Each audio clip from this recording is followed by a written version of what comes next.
Assalamualaikum warahmatullahi wabarakatuh.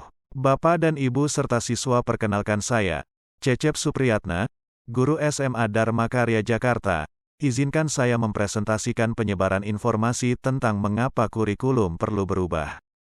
Berikut ini adalah gambaran peta konsep isi presentasi. Pertama, pengertian apa itu kurikulum. Kedua, tujuan kurikulum. Ketiga, alasan mengapa kurikulum perlu berubah. Keempat, kesimpulan presentasi. Yuk, kita masuk ke materi presentasi. Apa itu kurikulum? Kurikulum adalah rencana dan pengaturan yang telah disusun untuk mengarahkan proses pembelajaran di sebuah lembaga pendidikan.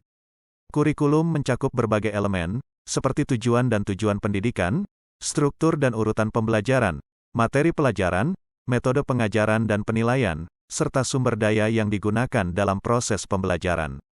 Tujuan kurikulum. Tujuan dari kurikulum adalah untuk mengembangkan keterampilan, pengetahuan, sikap, dan nilai-nilai pada sistem, sehingga mereka siap untuk menghadapi masa depan dengan baik, baik di dunia akademik maupun dunia kerja.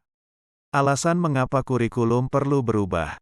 Yuk, kita simak. Mengapa kurikulum berubah? Kurikulum perlu berubah karena perubahan dalam lingkungan dan tuntutan dunia pendidikan. Beberapa alasan mengapa kurikulum perlu berubah berikut penjelasannya. Pertama, perkembangan teknologi dan informasi. Kemajuan teknologi dan informasi mempengaruhi cara kita belajar dan bekerja. Kurikulum perlu mengikuti perkembangan ini untuk mempersiapkan siswa dalam menghadapi tantangan yang baru. Kedua, perubahan kebutuhan pasar kerja. Dunia kerja terus berkembang dan mengalami perubahan yang cepat. Kurikulum perlu berubah untuk memastikan bahwa siswa mendapat keterampilan dan pengetahuan yang relevan dengan kebutuhan kerja saat ini dan masa depan. Ketiga, pengembangan kepribadian holistik. Selain pengetahuan akademik, kurikulum perlu mengakomodasi pengembangan kepribadian holistik siswa, termasuk kemampuan berpikir kritis, kreativitas, kolaborasi, dan empati. Keempat, meningkatkan aksesibilitas dan inklusivitas. Kurikulum perlu dirancang untuk memastikan aksesibilitas dan inklusivitas bagi semua siswa, tanpa memandang latar belakang, kemampuan, atau kebutuhan mereka.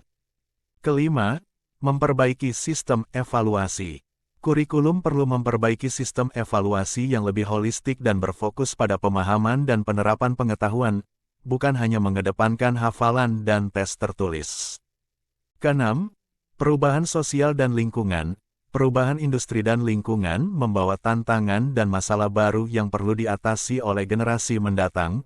Kurikulum perlu mempersiapkan siswa untuk menjadi warga yang bertanggung jawab dan sadar pada lingkungan. Kesimpulan, perubahan kurikulum harus menjadi proses yang berkesinambungan dan melibatkan partisipasi dari berbagai stakeholders, termasuk pemerintah, pendidik, siswa, dan masyarakat.